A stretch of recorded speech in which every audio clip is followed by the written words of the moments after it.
വീണ്ടും മുസ്ലിം ലീഗിനെതിരെ വർഗീയ ആരോപണവുമായി SNDP യോഗം ജനറൽ സെക്രട്ടറി വെള്ളാപ്പള്ളി നടേശൻ. പേര് തന്നെ മുസ്ലിം ലീഗ് എന്നായവരാണ് മതേതരത്വം പറഞ്ഞ് കബളിപ്പിക്കുന്നത്. ലീഗിന് പണമുള്ളതുകൊണ്ടാണ് അവരെ പ്രോത്സാഹിപ്പിക്കുന്നത്. മതം പറഞ്ഞ് നടക്കുന്നവർ ഉയരങ്ങളിലെത്തുമ്പോൾ മതേതരത്വം പറഞ്ഞ് നടക്കുന്നവർ താഴെക്കിടക്കുകയാണെന്നും വെള്ളാപ്പള്ളി പറയുകയാണ്. പ്രതികരണമെന്ന് കേൾക്കാം. യഥാർത്ഥത്തിൽ വർഗീയതയുടെ വിഷം തുപ്പുന്ന ആരാണ്? അവിടെ പേര് കേട്ടാൽ പിന്നെ മുസ്ലിം ലീഗ് എന്നാണ് അവരുടെ പേര്, മുസ്ലിം കൂട്ടായ്മ എന്നാണ്.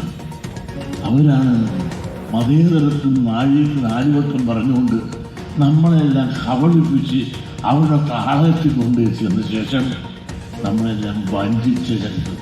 ഈ മലപ്പുറം എന്ന് പറഞ്ഞ മുസ്ലിങ്ങളെ ആധിപത്യമുള്ളതാണ് എന്ന് പറയാമോ? മുസ്ലിങ്ങൾ കളിക്കട്ടെ, അവർ ജീവിക്കട്ടെ, നന്നാകട്ടെ, ഒരു പ്രശ്നമില്ല. പക്ഷെ അതോടൊപ്പം തന്നെ ബാക്കിയുള്ള വിഭാഗങ്ങൾക്കും അധികാരത്തിലുള്ള പങ്കാളിത്തം കൊടുക്കണ്ടേ? സാമൂഹ്യനീതി എന്ന് പറഞ്ഞാൽ പോരല്ലോ, അത് നടപ്പിലാക്കണ്ടേ? വെറുതെ മതേതരത്വം എന്ന് പറയുന്ന നാഴികത്തിന് ആരുവട്ടായി. പക്ഷെ അവരെയൊക്കെ പ്രോത്സാഹിപ്പിക്കാനാണ് താല്പര്യം. കാരണം അവരുടെ കാശുള്ളൂ. അഖിലാണ് വിവരങ്ങളുമായി ചേരുന്നത്. അഖിൽ, നിരന്തരം ഇത്തരത്തിൽ വർഗീയ പരാമർശം നടത്തുന്നുണ്ട് വെള്ളാപ്പള്ളി നടേശൻ. ഇപ്പോൾ ഒടുവിൽ മുസ്ലിം ലീഗ് എന്ന പാർട്ടിയുടെ പേരിനെ പോലും അധിക്ഷേപിക്കുന്ന തരത്തിൽ അദ്ദേഹം പറയുന്നത് എന്താണ്?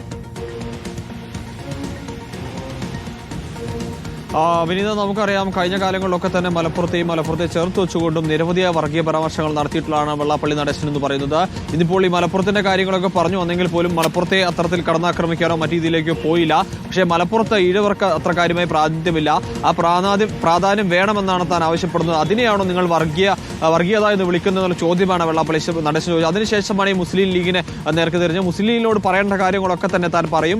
അത് പറഞ്ഞതിന് തൊട്ട് പിന്നാലെയാണ് ഈ മുസ്ലിം ലീഗ് മതേതരത്വം പറഞ്ഞു നടക്കുന്നവരാണ്. അവരുടെ പേര് തന്നെ മുസ്ലിം ലീഗ് എന്നാണ്. മുസ്ലിങ്ങൾക്ക് വേണ്ടി പ്രവർത്തിക്കുന്ന സംഘടനയാണ്. അവരാണോ മതേതരത്വം പറയുന്നു എന്നൊരു മറു ചോദ്യം ചോദിച്ചുകൊണ്ടാണ് വെള്ളാപ്പള്ളി നടേശൻ മുന്നോട്ട് പോയത്. ഒപ്പം തന്നെ ഈ പാലായിലേക്കും മറ്റുള്ള സ്ഥലങ്ങളിലേക്കും ഒക്കെ എത്തുമ്പോൾ ഇവിടെയൊക്കെ ക്രൈസ്തവ പ്രാധാന്യം കൂടുതലാണ്, തങ്ങൾക്ക് വേണ്ട പ്രാധാന്യം ലഭിക്കുന്നില്ല എന്ന പതിവ് ആരോപണ ശൈലികൾ തന്നെയാണ് ഇന്നും വെള്ളാപ്പള്ളി നടേശൻ തുടർന്നത്. വിനീത.